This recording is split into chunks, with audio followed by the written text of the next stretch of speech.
আসসালামু আলাইকুম। কেমন আছেন সবাই? আশা করছি আমার প্রিয় আপুরা ভাইয়ারা ও দিদিমণিরা কাছে কিংবা দূরে, দেশ কিংবা দেশের বাহিরে, যে যেখানে আছেন না কেন, সবাই আল্লাহর অশেষ রহমতে অনেক বেশি ভালো আছেন এবং সুস্থ আছেন। আলহামদুলিল্লাহ, আমিও আমার পরিবারের সবাইকে নিয়ে ভালো আছি। এই তো আপনাদের মাঝে আবার হাজির হয়ে গেছি নতুন দিনের নতুন একটা ভিডিও নিয়ে। আশা রাখতেছি আমার আজকের ভিডিওটি আপনাদের কাছে ভালো লাগবে ইনশাআল্লাহ। তো আমার সাথে থাকুন আর দেখতে থাকুন। আর এই যে একেবারে সকাল সকাল আজকে কোনো নাস্তা বানাইনি। তো প্রতিদিন না রুটি পরোটা এগুলো খেতেও ভালো লাগে না। তো শীতের মধ্যে মাঝে মধ্যে গরম ভাত, বেগুন ভাজি, ডিম ভাজি এগুলো হলে খেতে বেশ ভালো লাগে। তো আজকে এই তো বেগুন ভাজি করে নিতেছি, আর সাথে এই যে গরম ভাত বসিয়ে দিয়েছি, ভাত হচ্ছে। এখানে আমি বেগুন আর ডিম ভেজে নিচ্ছি।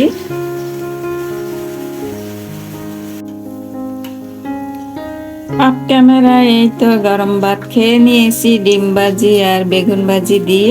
আর এই যে এখন কাজে লেগে পড়েছি। এই তো আজকেও আমার অর্ডারি পিঠা আছে, তো সেগুলো আরই তৈরি করে নিতেছি। এই যে সুজির রস বড়া, তো কিছু অফ ক্যামেরায় করেছি। আর এই যে সামান্য একটু ক্লিপ নিয়ে নিলাম।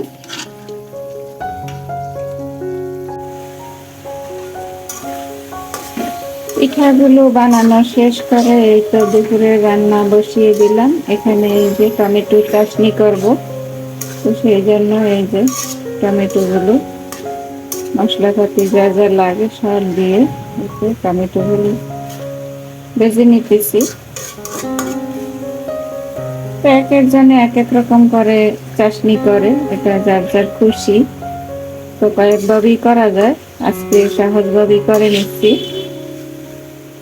তো আমার আপুরা ভাইয়ারা দিদিমণিরা যে যেখানে বসে আমার এই ভিডিওটি দেখছেন কিন্তু একটা লাইক দিতে ভুলে গেছেন, তো প্লিজ একটা লাইক দিয়ে পুরো ভিডিওটি দেখে নেওয়ার অনুরোধ রইল। সবাই সবাইকে একটু সাপোর্ট করবেন, তাহলে আমরা সবাই একসাথে এগিয়ে যাব ইনশাআল্লাহ। আর এই পাশের চুলায় এই যে পালং শাক ভাজি করে নিচ্ছি। এগুলো হচ্ছে একেবারে ক্ষেতের পালং শাক, কেউ ক্ষেত বলে, কেউ কোলা বলে, যে যেটা বলে, যে যে নামে চেনে। তো একদম সকালবেলা যে আমার ছেলে আনছে শাকগুলো।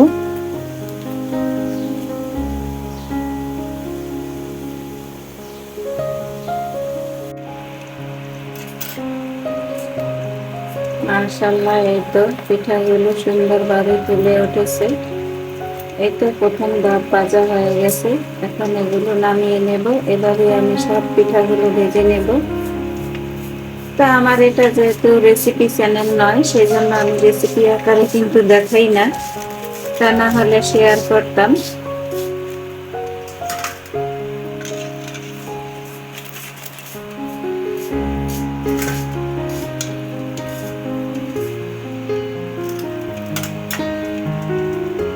এখন এই তো দ্বিতীয় ধাপ দিয়ে দিচ্ছি এক এক করে। এই পিঠাগুলো খেতে কিন্তু অনেক মজা। জানি না কোন জেলায় কি বলে, তো আমরা কিন্তু রসগজা পিঠা বলি এটাকে। এই যে মাটির সাজে নকশা করে নিয়েছি।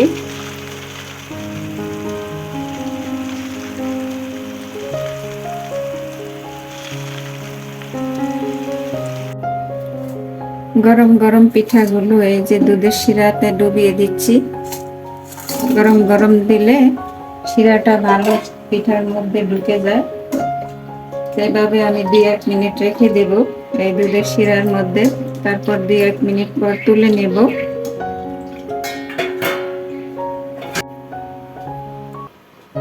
এই তো এখন ঢাকনাটা লাগিয়ে রাখবো 2-1 মিনিট। 2-1 মিনিট পর তুলে নেব।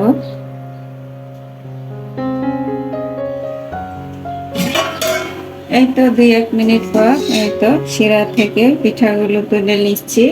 এখানে আমি আরো অনেকগুলো শিরা করে নিয়েছি। এই যে অনেকগুলো পিঠা অলরেডি হয়ে গেছে।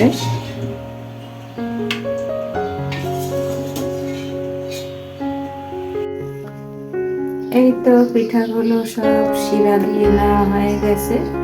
তো আমি শিরা থেকে উঠিয়ে 20 মিনিট রেখে দিয়েছি এভাবে বড় একটা ডালার মধ্যে ছড়িয়ে। এখন এই তো বক্সে তুলে নিছি। তো বক্সটা সহই পাঠিয়ে দেব। তো এই বক্সটায় 50 পিস পিঠা ধরে। তো আজকেও আমার এই পিঠাটা 50 পিস যাবে। তো আমার জন্য সবাই দোয়া করবেন, আমি যেন এই কাজে সাকসেস হতে পারি। আমি অফলাইনে করেছি, তো সেইভাবে পেশা হিসাবে করিনি, তো এবার পেশা হিসাবেই নিয়ে নিলাম। তো আমার পেশাটা বা কাজটা কেমন হয়েছে অবশ্যই কমেন্টে জানাবেন।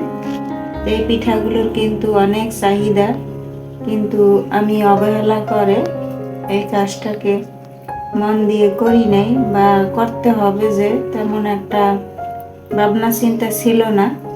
তো ওই যে গত ভিডিওতে বললাম না, মানুষকে পরিস্থিতিতে অনেক সময় অনেক রকমভাবে বদলে দেয়। তো আমিও আজকে পরিস্থিতির শিকার হয়ে অনেকটাই বদলে গেলাম। কারণ এটা এমন কোনো জঘন্য কাজ না যেটা করলে আমি ছোট হয়ে যাব। তাছাড়া আমি মনে করি কোনো কাজই কিন্তু ছোট না, এটা আমি ঘরে বসে তৈরি করি আর এই তো এইভাবে ডেলিভারি দিয়ে দিই। তো আমার ভিডিওটি আজ এ পর্যন্তই। দেখা হবে আবার নতুন কোনো ভিডিওর মাধ্যমে। সেই পর্যন্ত সবাই ভালো থাকবেন, সুস্থ থাকবেন, নিরাপদে থাকবেন। আল্লাহ হাফেজ। আসসালামু আলাইকুম।